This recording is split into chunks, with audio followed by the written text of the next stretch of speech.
सबसे पहले यह देखिए कि शुक्रवार के दिन भारत के दंगाइयों ने आज क्या किया। आज महाराष्ट्र में एक ही समय पर अलग अलग जिलों में हिंसक घटनाएं हुई एक साथ, जिनमें गाड़ियों को आग लगा दी गई, सैकड़ों दुकानों में तोड़फोड़ की गई और पुलिस पर भी पत्थर बरसाए गए। इस हिंसा के पीछे त्रिपुरा के कथित दंगों को वजह बताया जा रहा है। ये उनके विरोध में हो रहा था।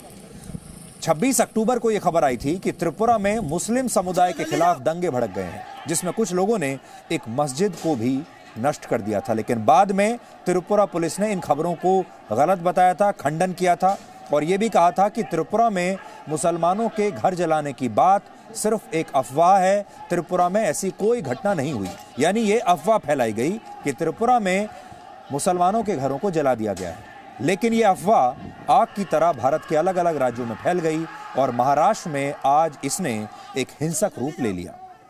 नांदेड़ जिले में उग्र भीड़ ने पुलिस पर 1 घंटे तक पत्थरबाजी की। इसके अलावा एक सीसीटीवी फुटेज में कुछ लोगों को गाड़ियों और दुकानों में तोड़फोड़ करते हुए भी अभी आप देख पाएंगे।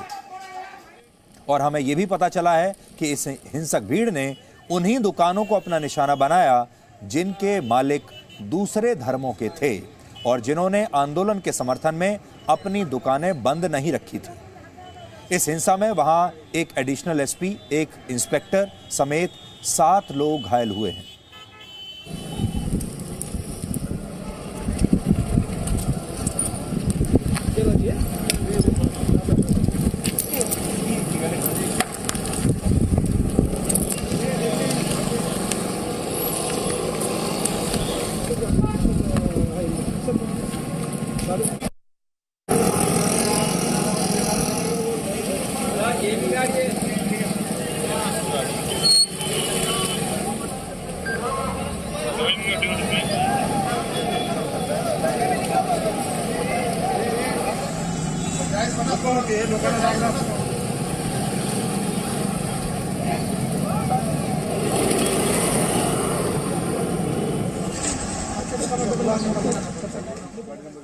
तो अभी आपने नांदेड़ की तस्वीरें देखी, अब अमरावती की तस्वीरें देखिए, जहां 10,000 लोगों की भीड़ ने पुलिस पर पत्थरबाजी शुरू कर दी।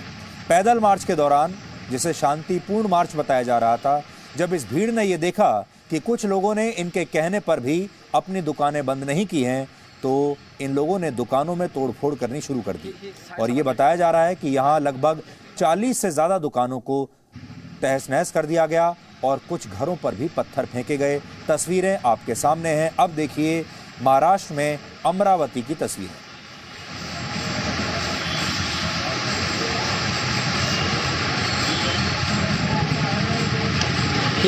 सामान के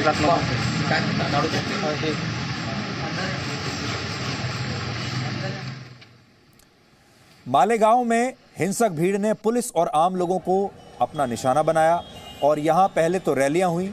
मुस्लिम धर्मगुरुओं और नेताओं ने लंबे लंबे भाषण दिए और उसके बाद जब पैदल मार्च निकाला गया, उसमें भी इसे शांतिपूर्ण मार्च ही बताया गया था और तब गाड़ियों और दुकानों को इन्होंने आग लगा दी। इस हिंसा का वहां लोगों में इस कदर डर फैल गया कि जो दुकानें पहले खुली भी हुई थीं, उनके मालिक दुकान बंद करके अपने अपने घरों में जाकर छिप गए, वहां से भाग गए। आप ये तस्वीरें भी देखिए, महाराष्ट्र का तीसरा शहर जहां एक साथ आज दंगे हुए।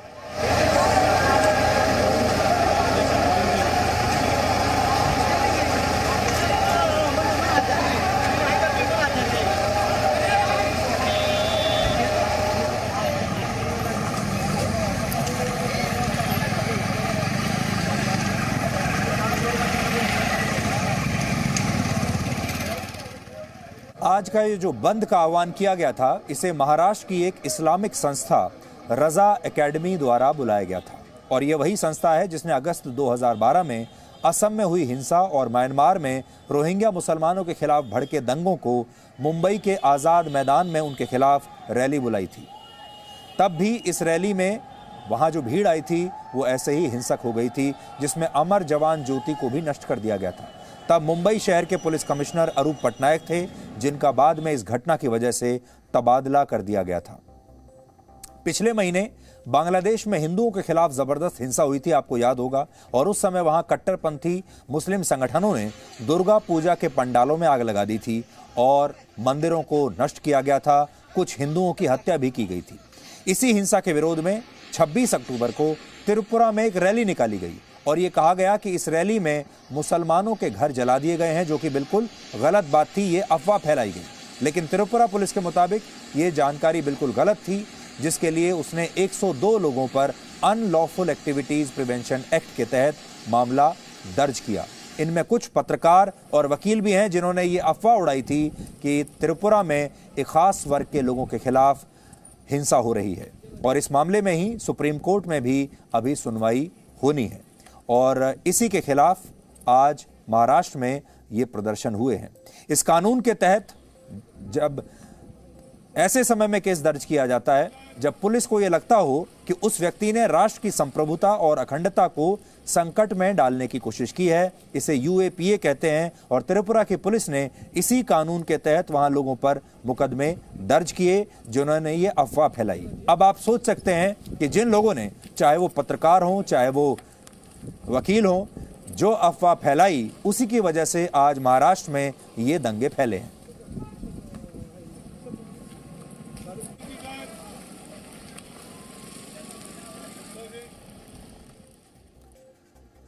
हैरानी की बात यह है कि महाराष्ट्र में इस समय शिवसेना की सरकार है और उद्धव ठाकरे महाराष्ट्र के मुख्यमंत्री हैं। और ऐसे राज्य में जहां शिवसेना की सरकार चल रही है, वहां पर एक नहीं बल्कि तीन शहरों में एक साथ इस तरह के हिंदू विरोधी दंगे अब हो रहे हैं। ये नोट करने वाली बात है।